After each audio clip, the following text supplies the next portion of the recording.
Randomness, it's a girl thing. Planning your entire future with a guy you've only spoken 3 words to, it's a girl thing. Online shopping problem, it's a girl thing. A full camera roll, it's a girl thing. Going to the bathroom together, it's a girl thing. You name it, it's a girl thing. Hello, gorgeous, gorgeous girlies, and welcome back to the It's a Girl Thing podcast. I'm so excited about today's topic. It's something that I hugely relate to and have been struggling with for quite some time. So this episode's called Anxious Girlies Unite, and it's for all you girls out there who have both rational and irrational anxiety about things, and we're going to talk through some of my irrational anxiety, rational anxiety, and my tips and tricks to making it bearable or overcoming it. I, for the past probably about 7 years, have struggled with more anxiety in my everyday life than I wish upon anyone. I don't have any kind of diagnosed anxiety disorder or anything like that, but I do experience periods of what I would call decent anxiety. Firstly, I'm going to talk a little bit about irrational anxieties because that's something I feel like affects me more than the rational ones, because it's so hard when you don't have any understanding over why you're anxious. Personally, for me, being able to sit there, be absolutely freaking out or absolutely shaking and not actually knowing what the trigger point is and why I'm actually afraid of that thing makes it harder for me to navigate it and overcome it. So firstly, for me, I have 3 or 4 everyday irrational anxieties that I face. Number 1 at the moment, which I actually started to overcome today, was I am irrationally anxious about driving. Bearing in mind, I'm 18. I've been on my learner's license for about 2 years now, while all of my friends have gone and got their restricteds, or in the case of some of them, fulls, which means they can drive other people, not just themselves. I still have to drive with a support person in the car, because legally I can't drive without someone over 18 who's had their full for 2 years or whatnot. One of my friends is close enough to being my support person to drive. Some of them can be, and that's really weird to me. One of my friends just recently got his truck license, his class 2, which means he can drive big heavy trucks, and there's me over here who can't even drive my little Toyota Yaris by myself. And now I'm not saying that it's a bad thing that I can't drive myself and that I haven't got my license, but what I'm saying, my problem is that I have an irrational anxiety surrounding it, more so than anything. I'm not someone who's been in a car accident. I'm not somebody who has had negative experiences with a car. I have absolutely no issue sitting in the car, going anywhere, long trips, road trip, but it's being in the driver's seat that stresses me out. I know the road rules and I can see where I'm going. And then I get there and I'm like, okay, I can't see the markings on the road just right. Wait, do I need to be in the right lane, the left lane? Do I indicate here? And I spend so much time thinking about those things that I just get so overwhelmed. I would say it's an irrational fear because there's no logic behind it. Every time I think about driving, I get stressed and I get anxious. I got to a point with my driving where I got confident enough and I had the skills enough that I went for my restricted driving test. Boy, was that a mistake. I'm going to put myself on the line here. I'm going to be vulnerable. I failed my test in 3 different ways in the first 15 minutes. And let me tell you, that has nothing to do with my driving capabilities. It has everything to do with the anxiety that controlled me. Number 1, we sped when changing lanes. Fun fact, don't do that.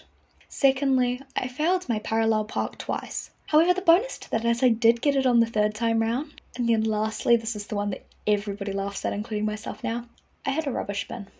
It was rubbish bin day, and somebody had left their little wheelie bin just a little too far out, so when I was pulling over after the first part of the test, my wing mirror clipped the rubbish bin and over it went. So let's just say any tiny bit of confidence I'd gained before my test went out the window along with every ounce of confidence in my body. However, in order to rebook my restricted, my parents and I made a deal that I'd have to have at least 1 driving lesson before that. And for some reason, the idea of actually having to do a driving lesson with an instructor was more terrifying than the idea of rebooking and failing the test itself. Once again, irrational anxiety, to the point where it took me weeks and weeks and weeks and weeks and weeks. It's taken me most of a year to book a driving lesson. I had my first driving lesson today. It took me so long to book it because every time I thought about booking it, I would get so anxious. I even had panic attacks. I had breakdowns solely because I was scared and anxious about this driving lesson. Bearing in mind I actually had no reason to be anxious,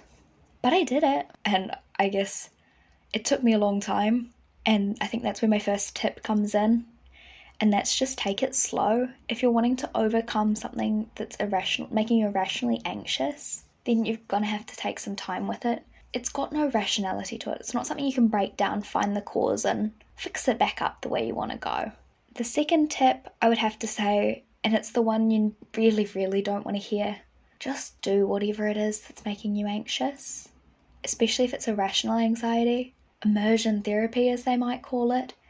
Just honestly do it. I put it off for so long, and I did it today, and I'm like, what on earth was I so panicked over? Because it was not that deep. My third tip for irrational anxiety would also be to find the right people to support you, because if you're not surrounded by the right support system, in my case this included the new driving instructor, as well as my family and my friends, make sure you've got people who aren't just going to make fun of you for your irrational anxiety, but support you in your own journey to overcoming it. Like, my parents have been really supportive, and I think that made it easier because I had to push myself into the uncomfortable position. It wasn't something they'd be able to do for me. And also, I took so long to choose a driving instructor. I searched on Google for every instructor in a 30-kilometer radius, so within my entire region. At every driving lesson company, every driving instructor,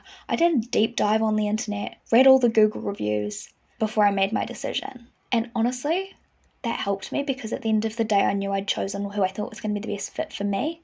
And if that didn't work out, I just had to try a new one. But honestly, the guy who I went and did my driving lesson today, he was great. He made me comfortable, eased some of those anxieties, and I'm actually partially looking forward to going for another lesson with him when I can. Finally, my last tip is reward yourself. Overcoming anxiety is hard, especially when it has no reason. So take yourself out, treat yourself.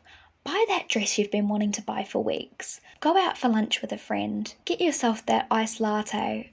Honestly, just find yourself a little treat, a little way. Could be watching your favourite movie, a cute little date night. Just find a reward for yourself, because you've overcome something you didn't know how to overcome, and that in itself is amazing. I'm just going to list off a few other irrational anxieties I have so that you can get that these things are so different and different for each kind of person, but in my case they have no logic. So I'm also irrationally afraid of throwing up. I have no reason to be afraid of this, but it brings me panic attacks. I'm afraid of being forgotten places. Bearing in mind I was not a kid that was ever left behind. I'm an only child who's never ever had to worry about that. But I get so terrified that I go somewhere with people that I'm going to be forgotten, or that people aren't going to show up. And then this is the one that I'm really, really not ashamed of, because I shouldn't be ashamed of something that I'm afraid of or anxious about. But I'm terrified of moths. Yes, moths. I really, really hate admitting this. I have no problem with butterflies, but moths, they just get up so close to me, and I just nope. I can't even be in the same room with one. I went into my little bathroom the other day. There was a moth behind the door, and I just walked out and I said, nope, you can take my bathroom. It's yours now. It's your room. Honestly, have it. Please. You'll be doing me a favour. So I think that stems from nothing whatsoever, but just a little bit of a stupid fear, in my opinion. I only say it's a stupid fear because I find it funny, because it's such a weird thing to be afraid of. Also, a lot of people make fun of me for it, but that's okay. We'll move on. Now, rational anxiety is a completely different story. When it comes to being rationally anxious, you'll have a reason. There'll be something in your past, something that someone said or done, or a situation you've been in that triggers this anxiety point. I don't really have a whole lot of great examples that I could think of off the top of my head, but I have a few, and one specifically that keeps coming up recently, or two that keep coming up in my life recently, that have been trigger points, and I've ended up being really, really anxious about them. Firstly, we have growing up. I think this is just an anxiety point for just about everybody there is. I think it's a girl thing, really. I really think it is. Because no matter what stage of life we're in, we're always going to be scared of what's coming next. And I think it's that whole thing about change and the unknown. I'm especially someone who has a control problem. I've just finished high school. I am done with my education that's compulsory per se. And I'm getting tears in my eyes even thinking about it. Not even because it was like the best 5 years of my life. A lot of people talk about high school being the best 5 years of your life because of where I am in the world. We have 5 years of high school. But everyone talks about it being the best time of your life. And I'm sitting here going, I'm not saying it was bad, but if that's the best time I'm going to have in my life is going to be pretty dull. So I think it's all really subjective. I wasn't like popular kid in high school, I wouldn't say, but I was like known to people and I knew people and I had friends. I'm not saying I didn't have friends, like I have a big friend group, but I didn't really go out and party because I didn't want to, not because I wasn't invited. And now I feel like I'm trying to just justify myself. I think some of those things are what makes high school fun. And because I didn't do those things by choice, I can't say it's going to be the best time of my life. And I'm excited, but also absolutely anxiously terrified for my next chapter.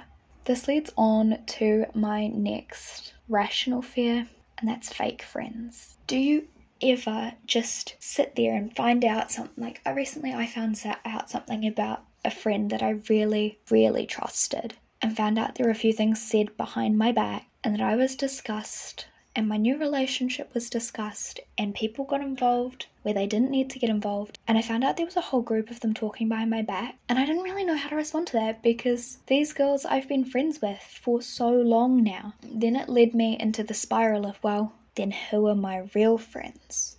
Who actually cares about my well-being and wants to be my friend? Because are those girls really my friends if they are going to butt their nose into my business where it hasn't been asked for? I don't know, you tell me. But that's been a huge thing for me lately, is trying to really work out who you can trust and who you really want to be your friends. And I think that's part of why I'm so excited for this next chapter, because I've now got some more experience under my belt. This one also kind of ties in with the friendship, but I'm scared of never finding someone who's going to truly love me for me exactly as I am. Jesus is always going to love me as I am. But I need someone who's going to love me like that. And I can't say much. I love everybody. And I'd love to say I could love everyone unconditionally. But unfortunately, a part of me is always going to see some negativity. I'm a positive person, but I can't say I'm never going to find a flaw, because we all have flaws. I definitely have flaws. But I'm just anxious that I'm never going to find someone who loves me regardless of anything I've ever said, done, or the person that I am. I'm still a learning, growing person. And if I don't learn and grow, then how else am I going to get there? So if I need people who are going to love me unconditionally. And so do you. So I just hope that we all truly find someone that loves us for the person that we are, and not someone who sees the potential in us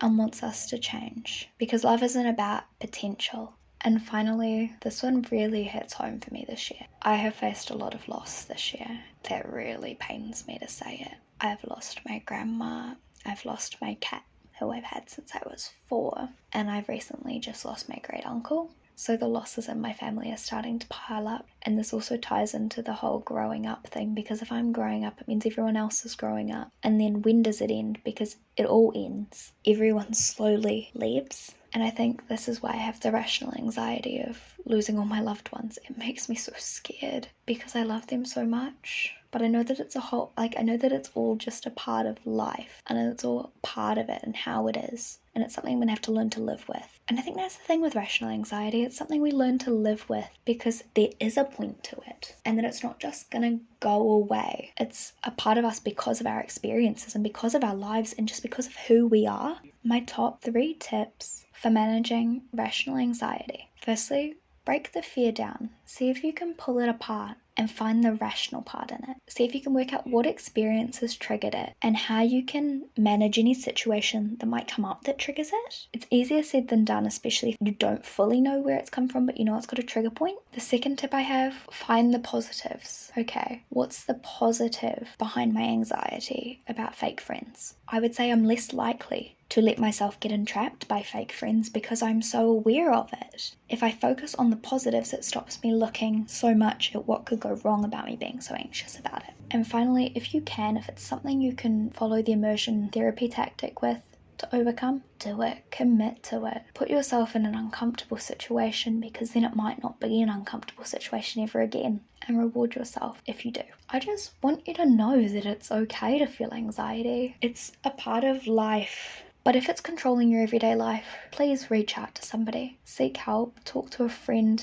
a trusted adult, just someone in your life, a doctor if it's to the point where you need medical intervention. You are worth more than your anxiety. You should be able to get through a day without feeling sick from anxiety or feel the discomfort from it in your everyday life. But I just want to say I'm thankful for each and every one of you. Doing this podcast is helping me get over my own anxieties. And I really just hope that somebody takes something away from what I've said and that the anxious girlies unite. It's okay to feel anxiety, but it's not okay to let anxiety control you. So I really hope you've stuck around, you've listened to the episode and heard a little bit about some of my irrational anxieties. Remind me not to find any moths anytime soon. Stick around, see what more I have to say, what more I have to share. And if you ever need anything, just reach out to me on It's a Girl Thing Pod on TikTok or Instagram. Love you all. Thank you for joining us on this week's episode. It's been great having you. If you have any topics you'd love for me to discuss, want some big sisterly advice, or just want to say hey, just reach out to me on Instagram at It's a Girl Thing Pod. And I hope you join us next week. Stay beautiful.